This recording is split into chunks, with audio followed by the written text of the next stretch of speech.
wasn't expecting to make another RTX 5070 build so soon after the last one, but when life gives you lemons, well, you know. The good news is GPUs are getting more and more reasonable. The really bad news, DRAM and NAND are skyrocketing.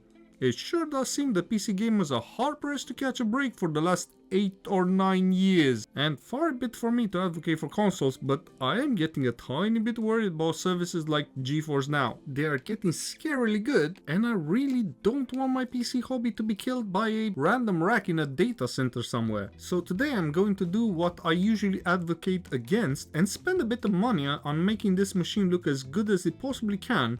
And I'm starting with this Thermalright Frozen Vision AIO. It looks good, works well, and incomprehensibly it uses a completely different software compared to every other AIO I've ever used from the same brand, to the point where I almost returned it thinking that it's broken. For the PC itself, I am making no compromises, starting with the premium M1 Big 650 motherboard from MSI that has a 32GB kit of Team Group 6000 Mbps CL30 memory pre-installed. The CPU on there is my TES 7500F, so I'll be swapping that for a brand new 7800X3D. As I was saying in the beginning, some things are actually getting better, and the 7800X3D and the 9800X3D respectively are now the only CPUs I am going to consider for builds that cost north of 1.2k. There is simply no excuse to buy anything else unless we are talking 16 cores with X3D.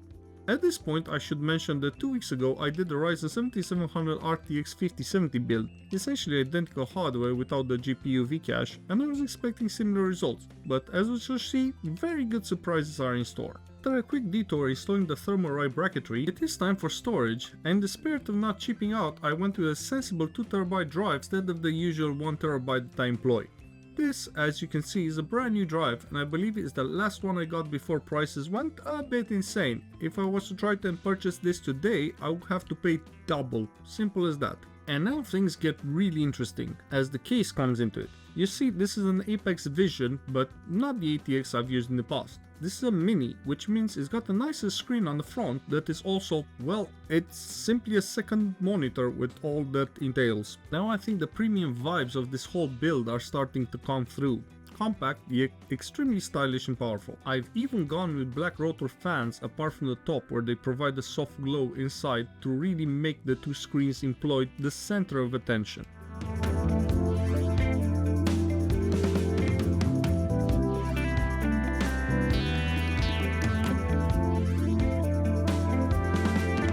I started heaven and immediately my face dropped. Both sides, I wasn't having a stroke or anything, but the result was much lower than expected compared to the build I did 2 weeks ago with the 7700 instead of a 7800X3D. So what gives? Well, I went and I checked that one, and it came back to me that I decided to pre-overclock the 5070 a bit last time. There is so much headroom, thermal power and acoustic that makes no sense to not use it. This massive headroom does diminish substantially the higher up the stack you go. Say a 5080 will have a lot less room to maneuver, while a 5090 will practically have none. But that being said, my frown instantly turned upside down with this 5070, as we went from 244 FPS to 281 with essentially no effort at all at 1440p. And this is all recorded internally without a capture card, so in actuality you can expect better results as well.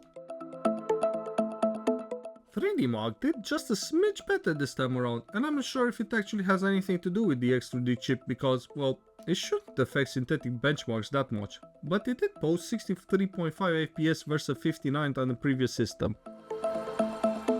Rocket League, as expected, ran with very high frame rate, staying mostly above 400 FPS, but even if the frame rate dipped, it would be impossible to notice without a frame counter.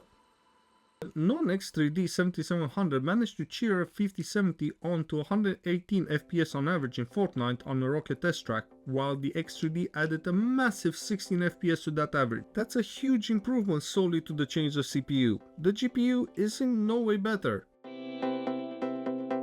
Horizon Forbidden West, with very aggressive settings and DLSS, also gained about 10% extra performance compared to the Ryzen 7700. Is the X3D CPU strictly required? Well, no, we are in super smooth territory either way, but say that in 2 years time you want to upgrade the 5070 to a 6080, then this will make all the difference between just being bottlenecked and running smoothly.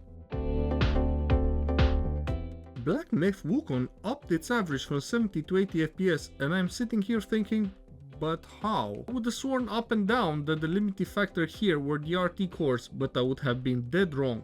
Unless the recommended settings have changed between runs, I'm a bit of a loss to explain this one, but hey, 10 FPS gain where you are not even averaging above 100 is excellent. Farcry 6 is one of the games I expected to benefit most from the 3D cache, and looking through my old script I haven't said as much, but what I did not expect was for the minimum to be 11 FPS better than the old average. This is an insane improvement going from 99 FPS to 126 FPS on average.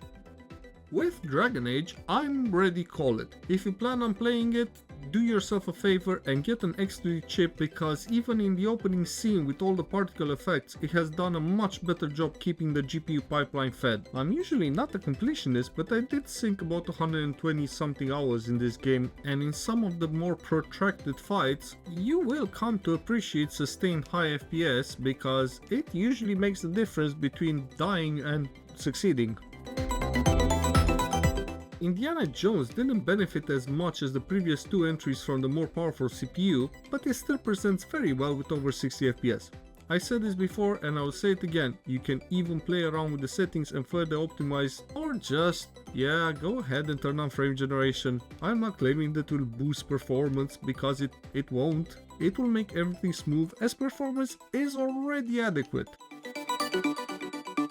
And finally Cyberpunk 2077, which gets a very nice boost of 5 FPS. This game has been out for a good long while, so the devs have had time to optimize it properly, hence the limited improvement. But since an improvement nonetheless, it is definitely welcome. Yeah, sure, it's not a jaw-dropping doubling of frame rate, and for me that's a good thing. It just means the game is using all available resources very well. Otherwise, if every game got a Dragon Age sized improvement, it will simply mean that every CPU that isn't a 7000 or 9000 X3D has become instantly obsolete, which clearly isn't the case. And now that I'm done defending Intel and my favorite Ryzen 7700 non-X, of which I have a box full, I will admit, when it comes to my personal rig, I wouldn't dream of not having a stacked Vcache chip considering the advantages. And that's it for this video. I hope you enjoyed it and see you in the next one.